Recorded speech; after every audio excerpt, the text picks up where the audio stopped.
চলে আসলো আপনাদের ভাইয়া শ্বশুর বাড়িতে। আর মাত্র 2 থেকে 3 ঘন্টার মতো সময় নিয়ে আসছিল। সে আজকাল এত বেশি ব্যস্ত থাকে। আর এই 2 থেকে 3 ঘন্টার মধ্যে আমরা কি কি করলাম সবকিছু আপনাদের সাথে শেয়ার করবো আজকে এই ভিডিওতে।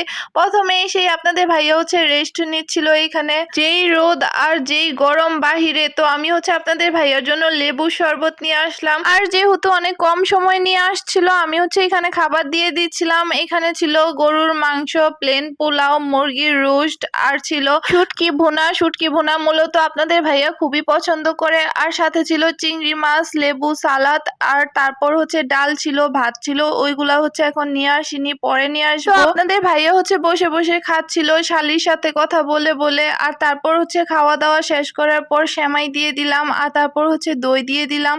আর কিছুক্ষণ পর এখানে ঠান্ডাও দিয়ে দিলাম। আর তারপর আনারস কেটে দিচ্ছিলাম, আর তারপর মিষ্টি দিয়ে দিলাম।